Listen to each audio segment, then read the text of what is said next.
A paz do Senhor, povo de Deus, um dia abençoado para mim, para você, para toda a sua família. Aleluia, glórias a Deus. Eu tenho uma palavra-chave neste momento para falar para você. Aleluia, Jesus. Obediência. Aleluia, Jesus. Oh, meu Deus. Oh, Senhor da glória, se todos soubessem o quanto é bom obedecer a voz de Deus, obedecer os mandamentos do Senhor. Aleluia, glórias a Deus.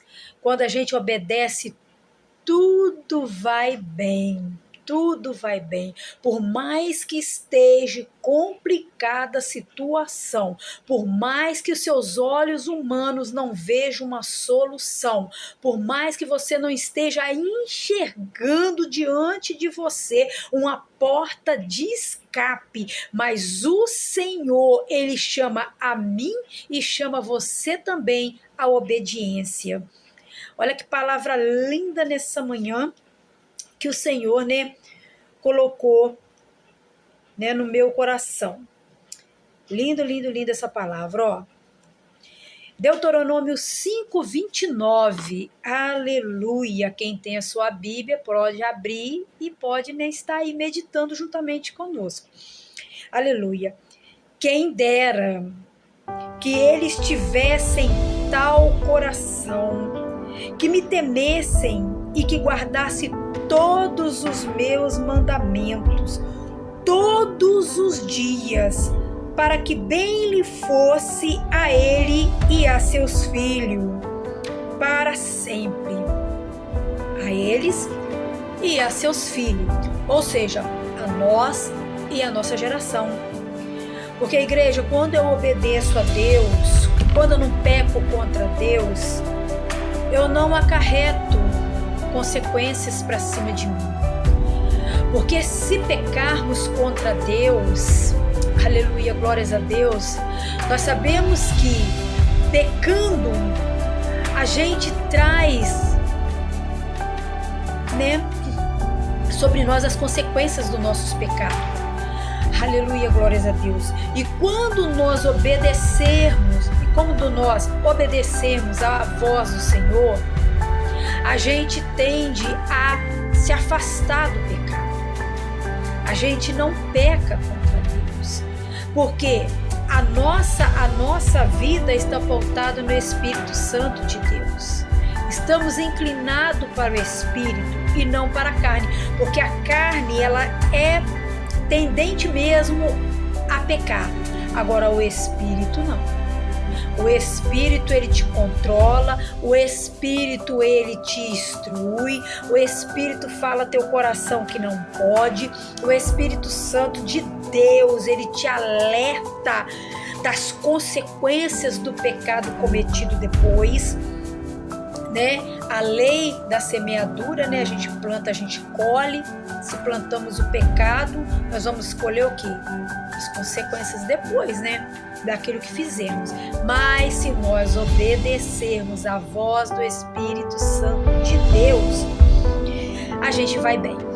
Aleluia, glórias a Deus. E olha só que interessante, Aqui em Deuteronômio 5:29, quando ele fala aqui, quem dera que eles tivessem tal coração que me temesse e guardasse todos os meus mandamentos todos os dias, para que bem lhe fosse a eles e a seus filhos para sempre. Oh Deus de poder e glória. Deuteronômio 5:29, ele tá mostrando o desejo de Deus para que o coração do povo se incline para ele obedecer. É o desejo de Deus que venhamos a obedecer a ele, que obedecendo a ele, tudo vai bem na nossa vida, tanto para nós quanto para os nossos filhos, Não acarretamos coisas ruins para nós e nem futuramente para os nossos filhos. As bênçãos, elas nos seguirão. Aleluia, glórias a Deus. Então ele fala claramente. E em João também, 14:15, vamos meditar também, em João 14:15, vai estar falando também acerca dinâmica da obediência. Eu não quero ficar só nas minhas palavras, então nós vamos, para João 14:15, que vai falar: se me amais, guardais os meus mandamentos. Aleluia. Ele fala: se guardarmos os mandamentos do Senhor, se a gente verdadeiramente obedecer a Deus e amar a Ele e os mandamentos dele, porque o problema hoje, igreja, sabe o que está acontecendo? É que eu sou cristã, mas eu não quero obedecer. Eu sou cristã, mas eu não obedeço ao meu pastor. Eu sou cristã, mas eu não obedeço às leis e às regras da igreja. Eu sou cristã, mas eu não obedeço à minha liderança. Então, igreja, a obediência é a chave também da vitória. A oração é a chave da vitória. A obediência é a chave da vitória.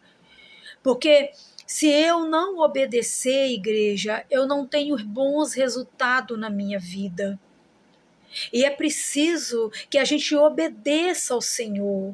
Em Êxodo 23, 25, vai falar: se servires ao Senhor, teu Deus, Ele abençoará o teu pão e a tua água, e tirará do meio de vós a enfermidade. Mas para isso eu tenho que fazer o que primeiramente? Servir a Deus, obedecer a Deus, obedecer os seus mandamentos, obedecer os seus estatutos, andar nos caminhos do Senhor, não errar para com Deus, não trair a confiança de Deus. Eu preciso obedecer. Para mim ter uma vida de vitória, uma vida de conquista, eu não estou falando só conquista material, não, igreja. Eu não estou falando só conquista de coisas terrenas, não. Eu estou falando até mesmo as espirituais. Se eu quero ser usada no dom espiritual, se eu quero ter o dom da palavra, se eu quero ter o dom, aleluia, glórias a Deus, de louvar, se eu quero ter o dom de ministrar a palavra de Deus, se eu quero ter o dom de trabalhar na obra, porque precisa ter dom, igreja, precisa ter jeito para poder trabalhar na obra de Deus. Não é de qualquer maneira, não é do meu jeito, não é do seu jeito, é do jeito que Deus quer, não é do nosso jeito.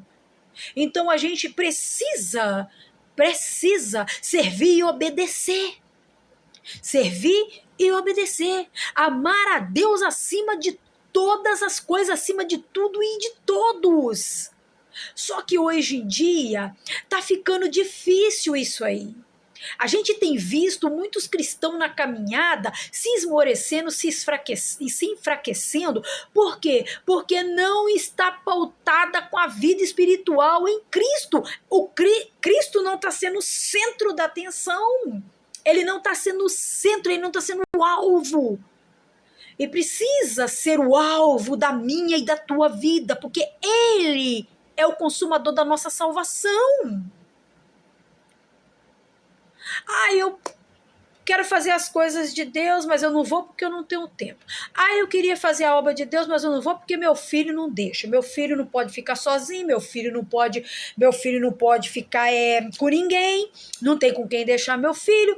Eu trabalho, eu não tenho tempo, o trabalho me consome o tempo todo e não tenho tempo. Gente, Deus tem tempo para mim, para você o tempo todo. O tempo todo Ele tem tempo para mim e para você. Ele tem dado escape para mim e para você o tempo todo. E por que a gente não tem tempo para Deus? O que está acontecendo com a humanidade que ela está perdendo a essência do primeiro amor? Ela já não vê mais Cristo como seu primeiro amor.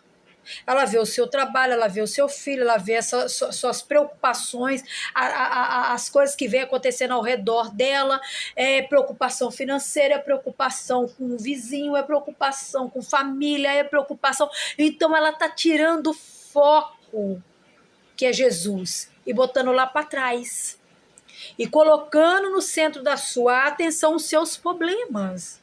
E quero dizer para você, que os seus problemas não vão se resolver se você não colocar Jesus à frente.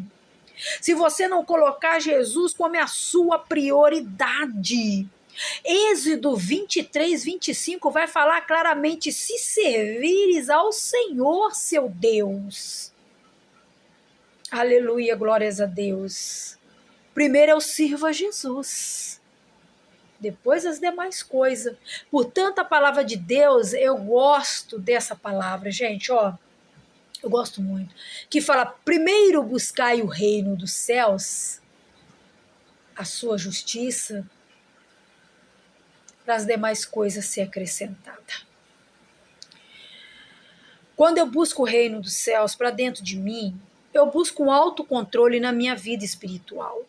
Por mais que eu esteja passando por problemas, problema financeiro, problema na saúde, problema familiar, seja onde for esse problema, se eu tiver com o reino dentro de mim, se ele estiver governando dentro de mim, porque o reino é um governo, nós não temos o nosso governo que governa o Brasil, também temos o reino de Cristo Jesus dentro de nós que governa a nós. A nós. É Ele que nos instrui, é Ele que nos capacita dia a dia. Então é Ele que está dentro de nós, falando: faz isso, faz assim, para a gente fazer as coisas certas e não errar nessa terra. Porque a carne, ela é pecaminosa, a tendência é errar.